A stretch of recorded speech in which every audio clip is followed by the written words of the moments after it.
देउर कोठार विंध्यन पर्वत श्रृंखला के बीच तमस नदी के पास स्थित यह पुरातात्विक स्थल मध्य प्रदेश के रीवा जिले में त्योंथर तहसील के अंतर्गत आता है। यह कटरा नामक गांव से लगभग 5 किलोमीटर उत्तर पश्चिम में है। सोन घाटी से मिले साक्ष्यों के अनुसार इस क्षेत्र में प्रागैतिहासिक काल से ही मानवीय गतिविधियां देखी गई हैं। इसके अलावा इस क्षेत्र से प्रागैतिहासिक काल से लेकर ऐतिहासिक काल तक के कई रॉक शेल्टर्स भी मिले हैं, जिन पर सुंदर चित्रकारी की गई है। इस स्थल पर एक अन्य दिलचस्प खोज चट्टान के आश्रय में एक भूमिगत मार्ग है, जो मठ से जुड़ा हुआ था। इस स्थल की खोज का श्रेय त्योंथर के सरपंच श्री अजीत सिंह तथा उस समय के पुरातत्वविद डॉक्टर फणिकांत मिश्र को जाता है। डॉक्टर मिश्र के अनुसार यहाँ बौद्ध धर्म का खासा विकास हुआ। यहाँ मिले स्तूप तथा मठ इस बात का प्रमाण है कि यहाँ बहुतायत संख्या में बौद्ध भिक्षुओं का निवास स्थान था। इस स्थान पर खुदाई में कई टूटे हुए अवशेष मिले हैं, जैसे एक स्तंभ जो कि 30 खंड में खंडित है। इससे यह स्पष्ट होता है कि यहाँ का विनाश किया गया। पुरातत्वविद डॉक्टर मिश्र बताते हैं कि पुष्यमित्र शुंग, जो मान्यताओं के अनुसार पहले बौद्ध थे, बाद में वे ब्राह्मण धर्म के अनुयायी हो गए, ने कई बौद्ध मठों और स्तूपों का विनाश किया। उसमें यह स्थल भी शामिल था। खुदाई में मिले भग्नावशेष एवं स्तंभ पर धुआं एवं लपटों के कुछ संकेत भी मिले हैं। बात करें यदि यहाँ से मिली ईंटों के बारे में, जो कि 3 प्रकार की पाई गई हैं। इनमें से कुछ कच्ची हैं, कुछ आधी पकी हैं तथा कुछ पूर्ण रूप से पकी हुई हैं। और उनके साइज की अगर बात करें तो वे मौर्यकालीन ईंटों से मेल खाती हैं। यहाँ खुदाई में ब्राह्मी लिपि में लिखी हुई मौर्यकालीन कुछ अर्ली स्क्रिप्ट और कुछ लेट स्क्रिप्ट भी मिली हैं। हालांकि जो लेट स्क्रिप्ट है उसकी लिखावट अच्छी है, जबकि अर्ली स्क्रिप्ट के अक्षर बड़े बड़े हैं। यहाँ मिले मेडेलियन भी इस स्थल के बौद्धकालीन होने का प्रमाण बताते हैं, क्योंकि यह सांची एवं सतधारा से मिले मेडेलियन से मेल खाते हैं। हालांकि सांची और सतधारा में मिले मेडेलियन यहाँ के मेडेलियन से ज्यादा आधुनिक हैं। यहाँ पर मिले बौद्ध स्तूपों में से स्तूप संख्या 1 के आसपास अन्य वास्तुशिल्पीय टुकड़ों के साथ साथ एक स्तंभ का पत्थर का एक टुकड़ा मिला है। खंडित स्तंभ का यह पत्थर सांची और सारनाथ में पाए गए स्तंभों की याद दिलाता है। रेलिंग के खंभों और क्रॉस बार पर उत्कीर्ण महत्वपूर्ण रूपांकनों में गोल कमल, शंक्वाकार कली और पंखुड़ियों वाला गिरता हुआ कमल तथा लताओं वाला पूर्ण कुंभ इत्यादि शामिल हैं। 1982 में भोपाल भारतीय पुरातत्व सर्वेक्षण में पुरातत्वविद के पद पर आसन्न डॉक्टर फणिकांत मिश्र ने इस स्थल की खोज की। जिस समय उन्हें इस स्थल के बारे में पता चला, उस समय उन्हें खुद भी इसकी प्राचीनता का अंदाजा नहीं था। इसका संस्मरण वे स्वयं ही बताते हैं।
यहाँ स्तूपों के उत्तरी क्षेत्र में काले पॉलिशदार बर्तनों की उपस्थिति यह संकेत देती है कि यहाँ के स्तूप निश्चित रूप से दूसरी से तीसरी शताब्दी ईसा पूर्व में बनाए गए थे।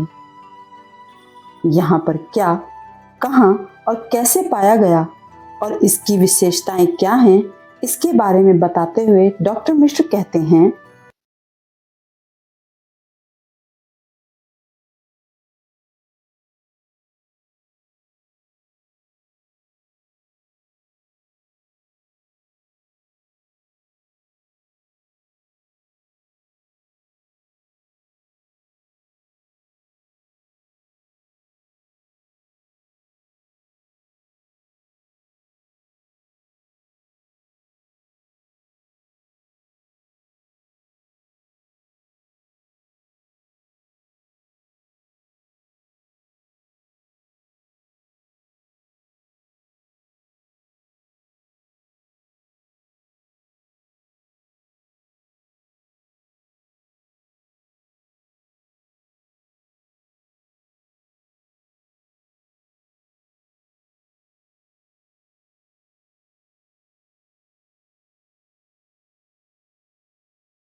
प्राचीन मौर्यकालीन इस स्थल से स्तंभों पर उत्कीर्ण 2 शिलालेख खोजे गए हैं। रिचर्ड सालोमन और जोसेफ मैरिनो, जो कि शिलालेखों के शुरुआती व्याख्याकार रहे हैं, इनके अनुसार ये शिलालेख 2री शताब्दी ईसा पूर्व के हैं। लंदन के पुरातत्व संस्थान की जूलिया सहित कई पुरातत्वविद और मुद्रा शास्त्रियों ने इन शिलालेखों को 2री शताब्दी ईसा पूर्व की शुरुआत में ही दिनांकित करना पसंद किया है, जबकि दिलीप चक्रवर्ती के अनुसार ये शिलालेख 3री शताब्दी के हो सकते हैं। यहीं इस स्थल से अबेकस का एक टूटा हुआ हिस्सा मिला है, जिसमें पहिया और एक जानवर की आकृति दिखाई गई है। इस पर विशिष्ट मौर्य पॉलिश इस तथ्य का संकेत देती है कि संभवतया मौर्य स्तंभ का हिस्सा था। इतने प्राचीन स्थल के बारे में डॉक्टर मिश्र के आने से पहले किसी को कुछ भी पता नहीं था। पूरा जंगल में रहा, गोरू छेरी चढ़ते थे। इतने अबे शासन अपने अंडर में लिए जब भैया सिंह इसका प्रचार करा, तब नहीं, पहले तो ऐसे पड़ा रहा। इस प्राचीन स्थल के दृश्य बहुत ही मनोरम तथा चित्ताकर्षक हैं। यहाँ लोग घूमने के उद्देश्य से आते हैं। इन सब के बावजूद भारत सरकार की ओर से यह स्थल उपेक्षा का शिकार है। यहाँ के स्थानीय लोग बताते हैं कि जब से डॉक्टर फणिकांत मिश्र यहाँ छोड़कर गए हैं, तब से इस स्थान पर कोई भी विकास कार्य नहीं किया गया। ये मैडम उसी समय बना था 93 में। उसके बाद एक भी पत्थर यहाँ नहीं रखाया गया, जबकि आते सब पर निगाह नहीं पड़ती है। डॉक्टर साहब जब से गए एक्टिव रहते थे, अब कोई कुछ पूछने वाला यहाँ नहीं। किसी प्रकार की कोई सुरक्षा यहाँ नहीं है। अराजक तत्व यहाँ आकर जब तक यहाँ के स्तूपों को हानि पहुंचाते हैं तथा यहाँ से पेड़ भी काटकर उठाकर ले जाते हैं। यहाँ के कर्मचारियों के मना करने पर उनसे हाथापाई भी करते हैं। हालांकि समय समय पर स्थानीय समाचार पत्र यहाँ के उपेक्षित होने की खबरें छापते रहते हैं। यह स्थल भारत की प्राचीन धरोहर का एक अभिन्न हिस्सा है। अतः इसकी सुरक्षा एवं संरक्षण का उत्तरदायित्व न केवल सरकार का है, अपितु आम जनता का भी है, जिसके लिए यहाँ की जानकारी लोगों तक पहुंचाना अति आवश्यक है।